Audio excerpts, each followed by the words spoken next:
Let's see this question students, what it is saying. क्या कहता है ये question? Read the following statements and select the incorrect option.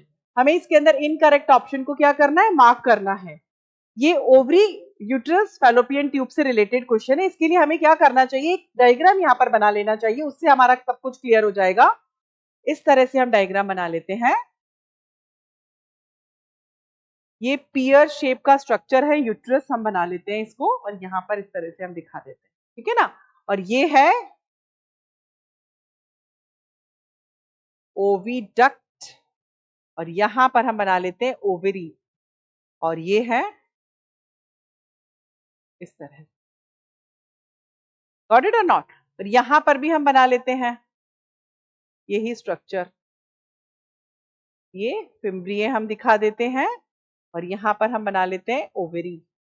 Got it और not? इस तरह। अब हमें ये स्ट्रक्चर को समझने में आसानी हो जाएगी। Got it? अब हमें क्या क्या समझना है? Ovary is connected to the pelvic wall and uterus by ligaments. बिल्कुल सही स्टेटमेंट है ये। एक्चुअली क्या है, ये यूट्रस वाला रीजन है, इससे भी ओवरी जुड़ी होती है, ये भी लिगामेंट्स होते हैं, we used to call them ovarian ligaments. और उसके अलावा ओवरी जो है वो पेल्विक वॉल से भी जुड़ी होती है पीछे की तरफ, इस तरह से।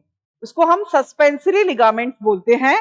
तो ओवरी दो तरह से जुड़ी है, यूट्रस से भी जुड़ी है ओवेरियन लिगामेंट से, और पीछे की तरफ भी जुड़ी है सस्पेंसरी लिगामेंट से। तो बिल्कुल करेक्ट स्टेटमेंट ये होना चाहिए, बिल्कुल करेक्ट है ये स्टेटमेंट। तो हम इसको क्या बोलते हैं?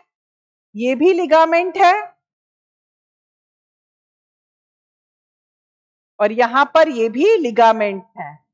तो ओवरी जो है वो यूट्रस से भी कनेक्टेड है लिगामेंट्स के द्वारा, और पीछे से पेल्विक वॉल से भी कनेक्टेड है लिगामेंट्स के द्वारा। करेक्ट स्टेटमेंट है। Isthmus of fallopian tube join cervix? No. यहां पर इस तरह से हम देखेंगे, ये वाला जो पोर्शन है बच्चों, ये है infundibulum, this is ampulla, and ये है isthmus रीजन। अब ये जो isthmus रीजन है, ये क्या कर रहा है? ये फैलोपियन ट्यूब को जोड़ रहा है, सर्विक्स से नहीं, ये फैलोपियन ट्यूब को जोड़ रहा है किससे? सर्विक्स की जगह क्या आएगा? यूट्रस से। तो यहां पर ये स्टेटमेंट क्या हो गया? रॉन्ग हो गया, बिल्कुल गलत। Edges of the infundibulum possesses fimbriae. Yes, ये जो इनफंडिबुलम आपको यहाँ पर ओविडक्ट का स्टार्टिंग वाला हिस्सा दिखाई दे रहा है, यहाँ पर इसके एजेस में ये फिंगर लाइक स्ट्रक्चर्स है, we used to call them fimbriae. हम इनको क्या बोलते हैं बच्चों? हम इनको बोलते हैं फिम्ब्रिये। तो ये बिल्कुल करेक्ट स्टेटमेंट है। डायग्राम से आपको सब कुछ क्लियर हो जाएगा। Ampulla is the widest part of the oviduct. Ampulla site of fertilization होता है, and it is the widest and the longest part of the oviduct. It is correct statement.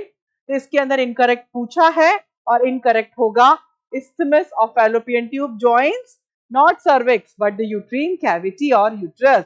तो इसके अंदर हमें किसको टिक करना है? बी को टिक करना है।